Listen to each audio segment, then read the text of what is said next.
பைசாலாம் எதுவும் இல்லைங்க சார். இந்த 1000 ரூபாய்க்காக 4 நாளா வந்து போய்கிட்டு இருக்கோம் சார். என் குழந்தைக்கு உடம்பு சரியில்லை, வந்து போய்கிட்டு இருக்கோம். என்ன சார் இது, இன்னைக்கு இவ்வளவு பேர் நின்றுட்டு இருக்கோம். பிரச்சனைன்னு ஒண்ணு ஓடிக்கிட்டு இருக்கு. எங்களுக்கு கிடைக்குமா கிடைக்காதா, ஏதாவது ஒரு முடிவு சொல்லுங்க. நிம்மதியா என் குழந்தை கூடயாவது 1 மணி நேரம் உட்காந்துட்டு இருக்கோம். இங்க வந்து மணிக்கணக்கில் காத்துக்கிட்டு இருக்கோம் சார். இந்த கடையில வந்து ஒர்க் பண்றவங்க உங்களுக்கு கொடுக்கலையம்மா? எப்படி கடையில இருக்காங்களா இல்லையா? எங்களுக்கு எதுவும் தெரியலங்க சார். நாங்களும் வந்து லைன்ல தான் நின்றுட்டு இருக்கோம். இன்னைக்கு வரைக்கும் என்ன பிரச்சனை என்ன ஏது இதெல்லாம் எதுவுமே எங்களுக்கு தெரியலங்க சார். என் பேர் சுதாங்க சார். மதப்பள்ளி ரேஷன் கடையிலேருந்து பேசுகிறோம் சார். நாங்கள் 3 நாளாக வந்துட்டு இருக்கிறோம். ஆனால் எதுவுமே ரெஸ்பான்ஸ் கொடுக்கல சார். ஒரு நாள் ஃபார்ம் கொடுப்பாங்க, ஸ்லிப்பு கொடுப்பாங்க, இன்னொரு நாள் வாங்க அப்படின்னுவாங்க சார். நான் முந்தானத்து வந்தேன், அப்போ வந்து 4-5 பேர் தான் இருந்தாங்க. ஆனாலும் எனக்கு கார்டு ஸ்லிப் மட்டும் தான் கொடுத்தாங்க. அப்போ கொடுத்துருந்தா எனக்கு முடிஞ்சிருக்கும்.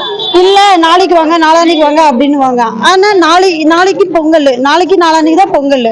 இன்னைக்கு வந்து லாக் பண்ணிட்டு போயிட்டாங்க. நான் யார்கிட்ட நாங்க வந்து கேக்குறது சார், கடை திறந்துருக்கு ஆனா ஆளுங்க யாருமே இல்ல. லேடிஸ் உட்கார்ற இடத்துல வந்து ஜென்ஸ் உட்கார்ந்துருக்காங்க. நாங்க போய் எப்படி சண்டை போடுறது? சார் யாருமே இல்ல, ஸ்டாஃப் யாருமே இல்ல. ஆமா, அவங்க பணம் இது மட்டும் எடுத்துட்டு போயிட்டாங்க. என்ன பிரச்சனை சார் என்ன பிரச்சனைன்னு அவங்களுக்கு தான் தெரியும், எங்களுக்கு எதுவுமே தெரியாது சார். என் பேர் வந்து சசிகலா. பேர் மாதப்பன். நான் இந்த கடைக்கு சார்ந்து வந்திருக்கேன். இந்த கடையில தான் என்னோட ரேஷன் கார்டு இருக்கு. சென்ற வருடம் வந்து நான் இந்த மாதிரி நேரத்தில் வந்து சரியான பொங்கல் தொகுப்பு பொருளை சரி வர வாங்கிட்டு போனேன். இந்த வருஷத்துல எனக்கு வாங்கியிருக்கிறதுக்காக வந்திருக்கேன். எனக்கு கிடைக்கல. இங்கே கிடைக்கலன்றத பொருள் எல்லாம் கடையில் இருக்கு. அந்த கடைக்கு உரிமையாளர் வந்து வெளியில போயிருக்காரு. ஏதோ இங்கே கவுன்சிலர் வந்து பேசியிருந்தாங்க. அந்த கவுன்சிலர் வந்து சண்டை ஏதோ அவங்க பிரச்சனை பேசும்போது அது அவங்களுக்குள்ள உள் பிரச்சனை இருந்தது என்னன்னு தெரியல. அது எனக்கு அந்த கருத்து சரியா தெரியல. நாங்கள் கியூவில் நின்றதுனால எனக்கு வெறும் சத்தம் மட்டும் தான் வந்தது. அவர் கடையை திறந்து வச்சிருக்காரு, அவர் வெளியில் போயிருக்காரு. எப்போ வருவாங்கன்னு தெரியல. நாங்கள் காத்திருக்கோம், பொதுமக்கள் எல்லாரும் காத்திருக்கிறோம். இப்போ உள்ள கொடுத்துட்டு இருக்காங்களா இல்லையா? இல்லை, உள்ள யாரும் இல்லை. இது எந்த ஊர்? இது ஒசூர்ல பேடர்பள்ளி பஞ்சாயத்து, ஃபர்ஸ்ட் காட்டில் பேடர்பள்ளின்ற கிராமம். வரலையா? இல்லை, நான் அதுக்காக தான் கியூவில் நிற்கிறேன். இப்போ உள்ள வேலை செய்யறவங்க ஆள் இல்லையா? இல்லைங்க. என்ன காரணத்தினால தெரியல சார். ஏதோ கவுன்சிலர், இந்த ஏரியா கவுன்சிலர் வந்து பேசினாராம், அதுதான் தெரியும். கடைக்காரர் வந்து எனக்கு நல்லா தெரியும். அவர் வந்து என்ன பிரச்சனை நடந்ததுன்னு எனக்கு தெரியல. நான் வந்து நின்றுருக்கேன், கியூவில் நின்றுருக்கேன். கடைக்கு போயிருக்காங்க. பேட்டர்பள்ளி நான் கம்பெனியில் ஒர்க் பண்ணுறேங்க. நேற்றே வந்தேன், நேற்றும் கொடுக்கல. நேற்று இன்னைக்கு டேட்டுன்னாங்க. நேற்றே வந்து காலியாக இருந்துச்சு. நேற்றே வந்தால் கொடுக்கல, இன்னைக்கு வர சொன்னாங்க. இன்னைக்கு வந்தால் ஏதோ பிரச்சனைன்னு சொல்லிவிட்டு அவர் பாட்டு காசு எடுத்துன்னு போயினேன்ட்டார். கடை ஓப்பனில் இருக்குது, யாரும் கிடையாது. அவர் பாட்டுக்கு வராது. அவர் பேர் இருக்குல்ல, அது அவங்க அண்ணன் பொண்டாட்டி பேரில் இருக்குது கடை. 30 வருஷமா நான் இருக்கிறேங்க.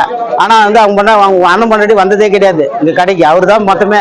அப்படி ஏதாவது பேசினா வந்து போட்டான் வந்து மிரட்டுறாரு. ஏற்கனவே நான் தாலுகா ஆஃபீஸில் பெட்டிஷன் கொடுத்துக்கிறேன். எடுக்க சொல்லுங்க. இந்த கடை மேலே யாரு கடை யார் நடத்தணும், யாரும் சம்மந்தம் மேலே நடத்திட்டு இருக்கிறாங்க. அவங்க அண்ணன் பொண்டாட்டி மேலே இருக்குது, இவர் நடத்துறாரு. அவர் பேர் முனீஷ்னா, அவர் தான் இப்போ நடத்தினுக்கிறாரு. ஆனால் அவங்க அண்ணன் பொண்டாட்டி பேர் தெரியாது. ஆனால் வந்து இப்போ பார்த்தீங்கன்னா அவர் இப்போ வந்தார், பணத்தை எடுத்துன்னு போயினாட்டார். என்ன பிரச்சனைன்னு தெரியல. நானும் நேற்று வந்தேன், இன்னைக்கு வரேன். கம்பெனிக்கு போகிறது 2 நாளாக ஆப்சென்ட் ஆகுது. எனக்கு கம்பெனிக்கு லீவ் போட்டு நான் நிற்கிறேன் இந்த 1000 ரூபாய்க்கு இதுக்காக. அப்போ 2-3 வருஷமா வாங்கவே முடியல. இந்த வருஷமாவது வாங்கிடலான்னு பார்த்தா வாங்க முடியாது மாதிரி இருக்குது. இப்போ என் பேர் ஏழுமலை, கம்பெனியில் பிரைவேட் கம்பெனியில் ஒர்க் பண்ணுறேன். வணக்கம். நான் 3வது வார்டு மாவட்ட உறுப்பினர் அவர்கள். என்னோட பேர் ரஜினிகாந்த். இங்கே ரேஷன் வந்து தமிழ்நாடு அரசு சார்பாக 1000 ரூபாய் தொகுப்பு கொடுத்துருக்குறாங்க. அந்த 1000 ரூபாய் தொகுப்பு கொடுக்காத எல்லாரும் வந்திருக்கிறாங்க இந்த இடத்துக்கு.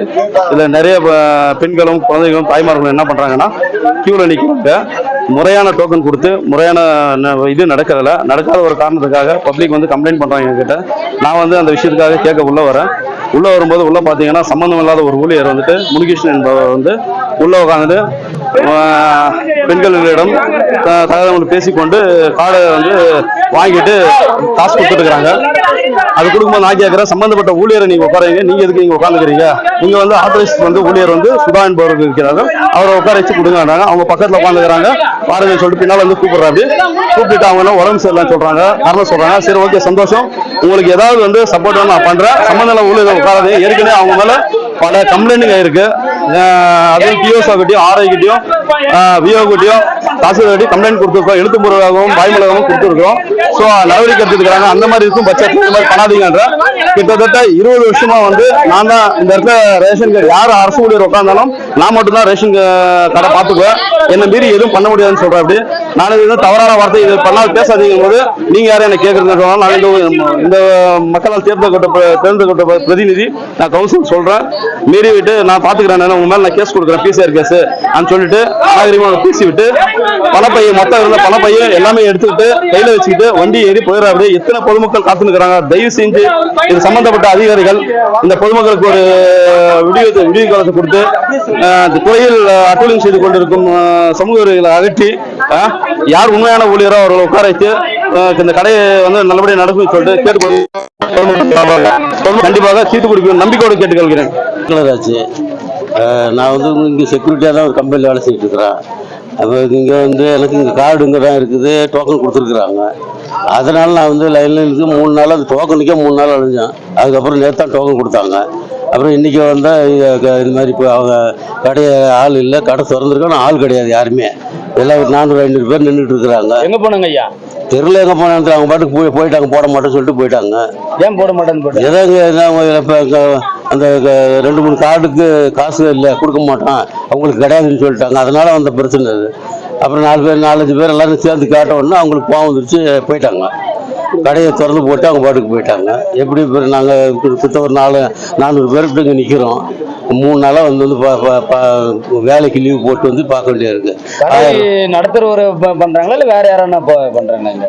இல்லை, இங்கே கடை நடத்துறவங்க தான், கடையில் பில் போடுறவங்க தான், அவங்க தான் இந்த மாதிரி பண்ணிட்டு இருக்காங்க. என்ன பண்ண முடியும்? அப்போ நாங்கள் காத்துக்கிட்டு இருக்கிறோம். இப்போ திரும்பி எப்போ வராங்களா என்னன்னு தெரியல. எல்லாரும் பார்த்துக்கிறோம். இப்போ நான் 2 நாளாக லீவ் போட்டுட்டு அதில் 1000 ரூபா வாங்குறதுக்கு 2000 ரூபா செலவு பண்ணிட்டு இருக்க வேண்டியதாக இருக்குது. இந்த அட்டைக்கு இந்த டோக்கன் கொடுக்கறதுக்கு 3 நாளாக அலைஞ்சோம், கொடுக்கவே இல்லை. நேற்று கொடுத்துக்கிறாங்க, எனக்கு அட்டையில் எங்கள் மகனுக்கு கொடுத்துக்கிறாங்க. அது நேற்று வந்து பார்த்தா நாளைக்கு வா இன்னைக்கு வான்னா அரிசியும் கொடுக்கல, காசும் கொடுக்கல சாமி. அவ்வளவு தான் பிரச்சனை. கூட ஒருத்தவங்க வந்தாங்க, அர்ஜென்ட்டாக போனாங்க. இல்லை யார் வந்தாலும் நாங்கள் கீவில் தான் வருவோம், யாருக்கு முன்னாடி அவங்களுக்கு வந்து ஒரு கை இல்லாதவங்க அப்படிலாம் பண்ணுறாங்க. ரொம்ப வயசானவங்களை கூட தள்ளாடிக்கிட்டு மயக்கம் போட்டு விழுந்தா கூட இது பண்ண மாட்டேங்கிறாங்க. ரெஸ்பெக்ட் எதுக்கு யாருக்குமே கொடுக்குறோம். ஊனமுற்றவர்கள் வந்தா கூட வரிசையில் தான் வரணுமா? நேற்று வந்தவங்க கூட அர்ஜென்ட் எனக்கு வியாபாரத்துக்கு போகணும் எனக்கு கொடுங்கன்னு சொன்னது கூட கொடுக்கலாம். இப்போ கை கால் ஊனமுற்றவர்கள் வந்தா வந்து கூட கியூவில் தான் நிற்கணுமா? அவங்களுக்கு வந்து முன்னெச்சரிக்கை கொடுக்க மாட்டாங்க. அப்புறம் மற்றவங்களுக்கு வந்தா கூட கியூல நில்லுங்க அப்படி சொல்றாங்க. யாருக்கு வந்தாலும் ரெஸ்பெக்ட் கொடுக்கறது இல்லை. முதியோர்களுக்கு முன்னுரிமையை கொடுக்கலாம் அப்படின்னு சொல்லி ஊனமுற்றவர்களுக்கு கொடுக்கறது இல்ல, வயசானவங்களுக்கு கொடுக்கறது இல்ல. நீங்களே பார்த்து நல்ல ஒரு வழி காட்டுங்க. சீமெண்ணை வாங்க வந்தா நாத்தடிக்கு தள்ளி போங்கன்னு சொல்றாங்க. ஏதாச்சும் ஒண்ணு வாங்க முடியறது இல்ல. தூரம் அந்த பக்கம் நில்லுங்க, அந்த பக்கம் நில்லுங்க, போங்க அந்த பக்கம். உங்களாம் இன்னைக்கெல்லாம் இல்ல, நாளைக்கு வாங்க, நாளான்னைக்கு வாங்கன்னு சொல்றாங்க. யாருமா அந்த மாதிரி சொல்றாங்க? அந்த பொண்ணு தான். அந்த அப்பா கிட்ட எதுவுமே நான் கேட்கவே முடியாது சாமி. எந்த ஏரியாமா இது? நாங்க பாரதி நகர் சாமி. எந்த கடைமா இது? பேட்டர்பள்ளி கடை சாமி. உங்களுக்கு காசெல்லாம் வந்துருச்சா? எனக்கு காசெல்லாம் வரல சாமி. அதான் எங்க பையன் வாங்கிட்டாங்க. அங்க குறைகள் என்ன? எதுக்காக இங்க வந்து? ஏதாவது சீமெண்ணை வாங்க வந்தாலும் இல்ல, எது வாங்க வந்தாலும் இல்லைன்றாங்க. பொங்கல் பண்டிகை டைம்ல உங்களுக்கு சீமெண்ணை கொடுப்பாங்களா? இப்ப இல்ல, முதல்ல முன்னாடியே. இப்பெல்லாம் நான் வர்றதே இல்ல. நான் எலெக்ஷனுக்கு முன்னே நான் வர்றதே இல்லை. என்னைக்கு வந்து ஜெயிச்சு வந்தாரோ முதலாளி, அதுல இருந்து நான் வரமாட்டேன் இந்த பக்கமே. ஏன் ஊத்த மாட்டாங்க எனக்கு. நீ போய் அங்க வாங்கிக்க, எனக்கா ஓட்டு போட்டீங்க, இங்க என்கிட்ட வந்து கேக்குறீங்க. யாரு கேக்குறாங்க? யாரு? அந்த அவரே கேட்பாரு, அந்த அம்மாளும் கேட்கும். யாருங்க அவங்க பேரு? அவர் பேர் முடிக்கிட்டேன். நீ போய் உங்க தலைவர் கொடுக்கலையா, உங்க தலைவர் செய்யலையா உனக்கு? நீ தலைவர் தானே ஓட்டு போட்டீங்க, போங்க. அப்படின்னா என்ன செய்ய அர்த்தம் சொல்லு. நீ கடை வச்சுட்டு நாங்க கேக்குறோம், ஓட்டு போய் அவங்களுக்கு கேளு இவங்களுக்கு கேளுன்னா இவர் வேஸ்ட் இல்ல, ஒரு சீல் இல்ல, ஒரு நல்லது கெட்டது எதுவுமே நாங்க வர்றதே இல்லை. இந்த பக்கம் மூஞ்சில் அடிச்ச மாதிரி பேசுறாங்க. அப்ப நம்ம எப்படி வர்றது? நம்ம யார்கிட்ட போய் சொல்றது? இதெல்லாம் போய் நம்ம முதலாளி கிட்ட சொல்றோம். அப்படிலாம் இல்ல சாமி. அப்பா கொடுத்தா கடை, உங்க அம்மா கொடுத்தா கடைன்னு கேக்குறாங்க. என்ன பண்றது? காசே வரல சார். நம்ம தெரியல, வராதவங்க இப்ப டோக்கனும் இல்லைன்றாரு. எதுக்காக உங்களுக்கு காசு வரலன்னு சொல்றீங்க? நம்மளுக்கெல்லாம் எக்கச்சக்கமா இருக்குதாமா, அதனால வரது இல்லை.